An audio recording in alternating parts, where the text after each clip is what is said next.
Untuk mengetahui informasi terkini di bagian belakang gedung MPR DPR RI atau tepatnya di Gerbang Pancasila dekat lapangan tembak, kita langsung bergabung dengan jurnalis Kompas TV, Zefanya Sitomorang di sana. Zefanya, Anda bisa jelaskan bagaimana kondisi saat ini di Gerbang Pancasila, Zefanya?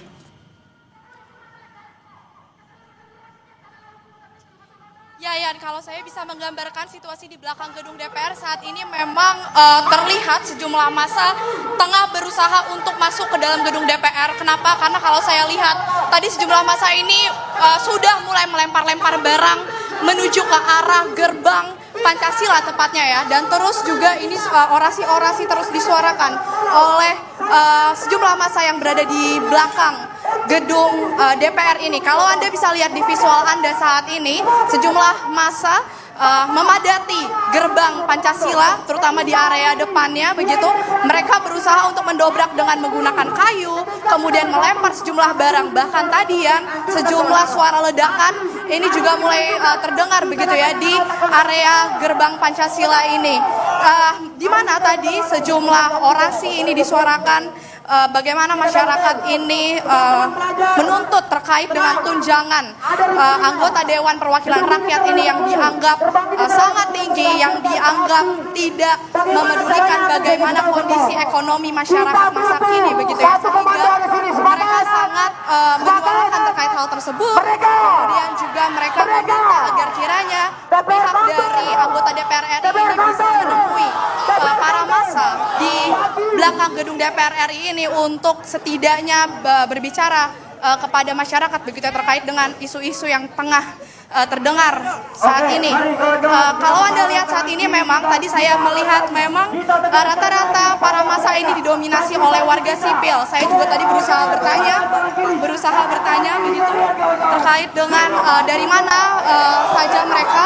Ini ada rata-rata adalah mahasiswa, kemudian ada juga warga sipil biasa yang menggunakan baju bebas sehingga memang ini tidak begitu terdeteksi dari mana begitu ya.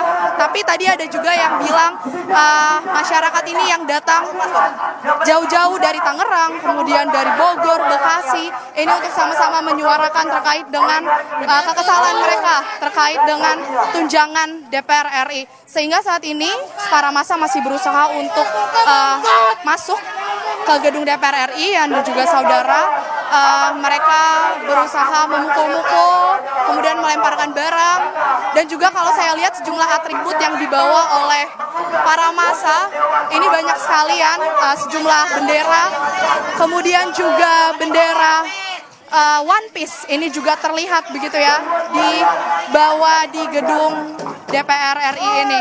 Ini sejumlah masyarakat sipil, kalau Anda lihat tidak hanya mahasiswa, dari berbagai instansi pekerja ojek online ini juga turut serta mengikuti orasi atau demo yang dilakukan di belakang gedung DPR RI. Kalau dari titik saya melaporkan saat ini ya, ini saya berada di belakang gedung DPR RI, di gedung Pancasila. Sejumlah pengamanan, kalau dari dalam gedung DPR RI tadi saya lihat, polisi ini terlihat sudah mulai berjaga atau mulai menggerakkan mobil taktisnya begitu ya dari dalam. Tapi kita akan melihat Yan, apakah nantinya ini gedung belakang DPR RI akan dibuka atau masih akan menunggu terlebih dahulu. Yang jelas saat ini situasi cukup rusuh, meskipun masih cukup terkendalian, tapi saat ini yang diminta oleh para massa adalah kiranya anggota DPR RI ini bisa menemui mereka dan bisa berbincang terkait dengan tuntutan mereka, khususnya soal tunjangan DPR RI yang dianggap sangat tinggi atau tidak memikirkan bagaimana kondisi ekonomi masyarakat saat ini. Yan. Ya, massa yang saat ini berada di belakang gedung DPR MPR RI, tepatnya di Gerbang Pancasila, ini ricuh begitu karena memang warga ataupun massa melemparkan botol, tadi sempat dilihat juga, dan menyuarakan, meneriakan, yel-yel terkait dengan aksi tolak tunjangan DPR. Terima kasih jurnalis Kompas TV, Zefanya Sitomorang atas laporannya langsung dari Gerbang Pancasila. Selalu berhati-hati. Dan saudara jangan kemana-mana, breaking news Kompas TV akan kembali usai jeda, tetaplah bersama kami.